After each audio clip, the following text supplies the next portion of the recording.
కొన్ని రకాల సమస్యలు ప్రాణాల మీదకు తేకపోవచ్చు, కానీ అనుక్షణం ముళ్ళులా గుచ్చుకుంటూ నరకాన్ని చూపిస్తూ ఉంటాయి. పైల్స్ అలాంటివే. పైల్స్తో బాధపడుతున్నప్పుడు ఆసనంలో నొప్పి, మంట వంటి బాధలు నరకాన్ని చూపిస్తుంటాయి. టాయిలెట్కి వెళ్తే ముళ్లకంప మీద కూర్చున్నట్లుగా ఉంటుంది. ఒక పట్టాన విసర్జన కాదు. పైల్స్ ముదిరినప్పుడు తరచూ రక్తం పడుతూ మనల్ని ఒకటే కంగారు పెట్టేస్తుంది. పైల్స్ బాధల్ని బయటికి చెప్పుకోలేక, భయాలు దాచుకోలేక చాలామంది నాటు వైద్యాలు చేసుకుంటూ లేనిపోని సమస్యల్ని కొని తెచ్చుకుంటూ ఉంటారు. నిత్య జీవితాన్ని దుర్భరంగా మార్చే పైల్స్కు ఆయుర్వేదం చెబుతున్న చికిత్సలు, పరిష్కార మార్గాల గురించి ఇప్పుడు తెలుసుకుందాం.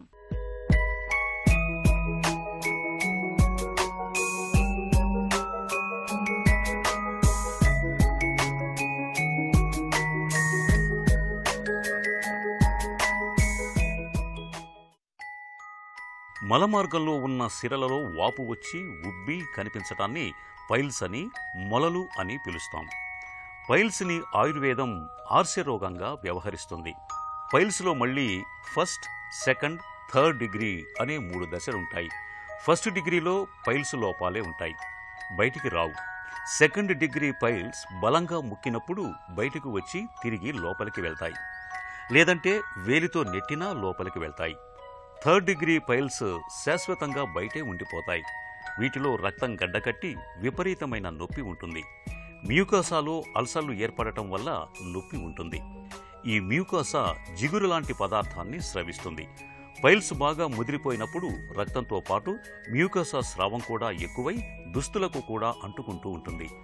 పైల్స్ బాగా ముదిరినప్పుడు మల విసర్జన చేసిన ప్రతిసారి అవి రాపిడికి గురవుతూనే ఉంటాయి. దాంతో రక్తస్రావం, భరించలేని నొప్పి ఉంటుంది. పైల్స్లో 2 రకాలు ఉంటాయి. ఒకటి మనకు ఇంటర్నల్ పైల్స్ అని, ఎక్స్టర్నల్ పైల్స్ అని. ఈ 2 దశలలో కూడా యాక్చువల్గా ఇంకొక క్లాసిఫికేషన్ ఉంది. Asymptomatic piles, symptomatic piles. Asymptomatic piles అంటే పైల్స్ అన్ని దశలు ఉంటాయి. ఏ దశ ఉన్నా కూడా దీనిలో వాపు ఉంటుంది, గడ్డలు ఉంటాయి. కాకపోతే ఏంటంటే ఎలాంటి సిమ్టమ్, ఎలాంటి లక్షణం మాత్రం చూపెట్టదు. ఇది చాలా అరుదుగా ఉన్నప్పటికీ సాధారణంగా మేము కొన్ని కేసులలో చూస్తాం. తర్వాత సిమ్టమెటిక్ పైల్స్ లోపల మనము సాధారణంగా లో మొలలు, బయటి మొలలు.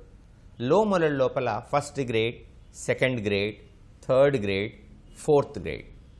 బయటి మొలలు మళ్ళీ ఎక్స్టర్నల్ పైల్స్ కింద తీసుకుంటాం. ఫస్ట్ గ్రేడ్ లోపల ప్రొఫ్యూజ్ బ్లీడింగ్ ఉండడం. సెకండ్ గ్రేడ్ లోపల మల విసర్జన సమయం లోపల చుక్కలు చుక్కలుగా బ్లీడ్ అవ్వడం, మాసెస్ ఏమీ పెద్దగా ఫామ్ కాకపోవడం. థర్డ్ గ్రేడ్ లోపల మాసెస్ ఫామ్ అవుతుంది, బ్లీడింగ్ యొక్క ఇంటెన్సిటీ తగ్గుతుంది, మాసెస్ మల విసర్జన కాగానే లోపలికి వెళ్ళిపోతాయి. ఫోర్త్ గ్రేడ్లో బ్లీడింగ్ యొక్క తీవ్రత తగ్గి మాసెస్ బయటికి వచ్చి లోపలికి పోకుండా ఉంటాయి. ఇది ఫోర్త్ గ్రేడ్ కింద నిర్ధారిస్తాం. సో ఇవి ఎట్లే వదిలిపెట్టినట్టయితే వాటితో పాటుగా బయట ఉండేటువంటి మొలలు కూడా కలిసిపోయి వాటికి కొన్ని స్టేజెస్ అయినటువంటి కాంప్లికేషన్స్ ఉన్నాయి. దాని లోపల మొట్టమొదటిది కంజెస్టెడ్ పైల్స్. అంటే పైల్స్లో ఉండేటువంటి రక్త కణజాలం లోపల ఒకాలొక రకమైనటువంటి వాపు ఏర్పడి గడ్డల్లాగా తయారవుతాయి, కంజెస్టెడ్ మాసెస్. వాటిని గనక నెగ్లెక్ట్ చేసినట్టయితే ఆ గడ్డలు కానీ వాపు కానీ థ్రాంబోటిక్ పైల్స్, అంటే దానిలో థ్రాంబస్ అనేటువంటి రక్తము గడ్డగట్టిపోయి విపరీతమైన వేదనతో కూడి ఉండడం. తర్వాత ఫైబ్రోసిస్, అవి గట్టిపడిపోయి ఫైబ్రోటిక్ టిష్యూతో మారిపోయి ఇంకా ఉపేక్షించినట్టయితే మల విసర్జన సమయంలో జరిగినటువంటి ఫ్రిక్షన్తో అల్సరేషన్ రావడానికి ఆస్కారం ఉంది. ఈ దశను కూడా రోగులు వివిధ కారణాల చేత ఉపేక్షించబడినట్టయితే చివరగా పైల్ మాసే రక్త కణజాలంతో ఒక హెమరాయిడల్ ప్లెక్సస్ ఆఫ్ వీన్స్తో తయారై ఉండేటువంటి దశ, దానికి పూర్తిగా బ్లడ్ సప్లై కట్ ఆఫ్ అయిపోతుంది. అది పూర్తిగా కుళ్ళిపోయి సడన్గా ఆ కంజెస్టెడ్ కుళ్ళిపోయిన మాసెస్ ఊడిపోవడానికి ఛాన్స్ ఉంది. ఆ ఊడిపోయిన దశ చాలా తీవ్రంగా ఉండి విపరీతమైనటువంటి రక్తస్రావం జరిగి ప్రాణాంతకమై హెమరేజిక్ షాక్లోకి పోవడానికి ఆస్కారం ఉండేటువంటి ఒక దశ. పైల్స్ బాగా ముదిరిపోయి నొప్పి పెడుతూ రక్తస్రావం జరుగుతున్నప్పుడు జీవనశైలి, ఆహార విహారాల్లో కొన్ని ప్రత్యేకమైన జాగ్రత్తలు తీసుకోవాలి. ఉప్పు, పులుపు, కారం లేని పీచు పదార్థాలు హెచ్చుగా ఉన్న శాకాహారం, ముఖ్యంగా ఆకుకూరల్ని ఎక్కువగా తీసుకుంటూ ఉండాలి. తాజా ఫలాలు, మొలకలు ఎక్కువగా తినాలి. రోజు 4 నుంచి 5 లీటర్ల నీళ్లు తాగాలి. పల్చటి మజ్జిగ తాగటం మరీ మంచిది. జామ పండు, బొప్పాయి పండు, దానిమ్మ ఫలాలు పైల్స్ బాధల నుంచి మంచి ఉపశమనాన్ని కలిగిస్తాయి. మసాలాలు, నూనెలు, వేపుళ్ళు మానేయాలి. కేవలం ఉడికించిన కూరలే తినాలి. మానసిక ఒత్తిడి, ఆందోళనల వల్ల పైల్స్ మరింత తీవ్రంగా మారే ప్రమాదం ఉంది. పొగ తాగటం, మద్యపానం వంటి వ్యసనాలకు తప్పనిసరిగా దూరంగా ఉండాలి. పసుపు కలిపిన గోరువెచ్చని నీళ్లు గాని, త్రిఫలా కషాయాన్ని గాని ఒక తొట్టెలో పోసి రోగి అందులో ఓ అరగంట సేపు కూర్చోవాలి. దీనివల్ల ఆ ప్రాంతంలోని దురద, మంట, నొప్పి, వాపులు తగ్గుతాయి.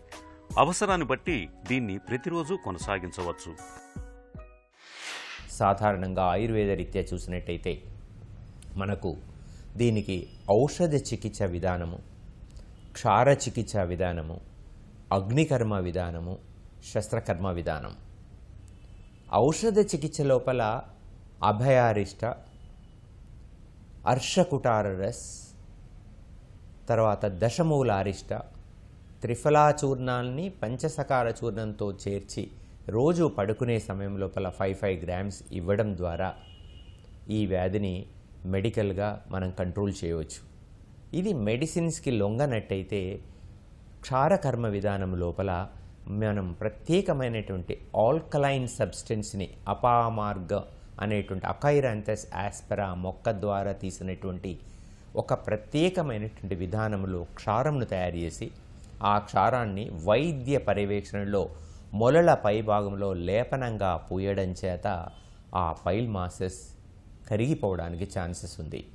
దీని మీద కూడా మా ఇన్స్టిట్యూషన్ ఒక ప్రత్యేకమైనటువంటి రీసెర్చ్ చేయడం జరిగింది. అట్లాగే ఈ రెండింటికి లొంగకపోయినట్టయితే థెరాపెటిక్ కాటరైజేషన్ అగ్నికర్మ విధానం ద్వారా, బిందుపద విధానం ద్వారా బేస్ లోపల హెమరాయిడల్ ప్లెక్సస్ యొక్క బేస్ లోపల మనం బిందుపద రీతిన ఒక కాటరీ పద్ధతిలో చేసినట్టయితే ఏదైతే పైల్ మాసెస్కు ఉండేటువంటి బ్లడ్ సప్లై పూర్తిగా కట్ ఆఫ్ అయిపోయి ఆ మాసెస్ ఎండిపోవడానికి ఆస్కారం ఉంది. ఈ 3 విధానాలలో ఈ మొలల పైల్స్ వ్యాధి గనక లొంగకపోయినట్టయితే హెమరాయిడెక్టమీ విధానం లోపల పైల్ మాసెస్ను పూర్తిగా తీసేయవచ్చు. దీనిలో క్లోజ్డ్ హెమరాయిడెక్టమీ, ఓపెన్ హెమరాయిడెక్టమీ అనేటువంటి విధానాలను మేము కూడా అవలంబిస్తాం. అంతేకాకుండా మేము చేసేటువంటిది ఏంటంటే హెమరాయిడెక్టమీ విధానం తర్వాత బేసల్లో ఉండేటువంటి పెడికిల్కి థెరాపటిక్ కాటరైజేషన్ చేయడం వల్ల పెడికిల్ పూర్తిగా బర్న్ అయిపోయి ఆ మాస్ యొక్క రికరెన్స్ మళ్ళీ లేకుండా చేయడంలో మేము చాలా వరకు సఫలీకృతులమయ్యామండి. ముదిరిన పైల్స్ మీద బాహ్యంగా కొన్ని రకాల తైలాలను పూతగా పూయటం వల్ల కూడా మంచి గుణం కనిపిస్తుంది. నువ్వుల నూనెను తరచూ మొలలకు పట్టిస్తూ ఉంటే నొప్పి, మంట నుంచి మంచి ఉపశమనంగా ఉంటుంది. బేకింగ్ సోడాను మొలలు ఉబ్బిన చోట తరచూ పట్టిస్తూ ఉంటే పైల్స్ పరిమాణం క్రమంగా తగ్గే అవకాశం ఉంటుంది. వేడి నీటితో తరచూ కాపడం పెట్టడము మంచిదే. హర్షకుటారస్, త్రిఫలా గుగ్గుళ్ళు, అభయారిష్ట, దశమూలారిష్ట వంటి ఔషధాలను కొంతకాలం పాటు డాక్టర్ పర్యవేక్షణలో వాడుకుంటే మంచి ఫలితం ఉంటుంది. పైల్స్ ఎంతకీ తగ్గనప్పుడు శస్త్రకర్మ విధానం, ఆర్సోఛేదన, క్షారకర్మ సూత్ర చికిత్సలు బాగా ఉపకరిస్తాయి. క్షారసూత్ర చికిత్సలో మందుపూత పూసిన ఒక దారంతో చికిత్స చేయటం ద్వారా పైల్స్ని సంపూర్ణంగా నయం చేయొచ్చు.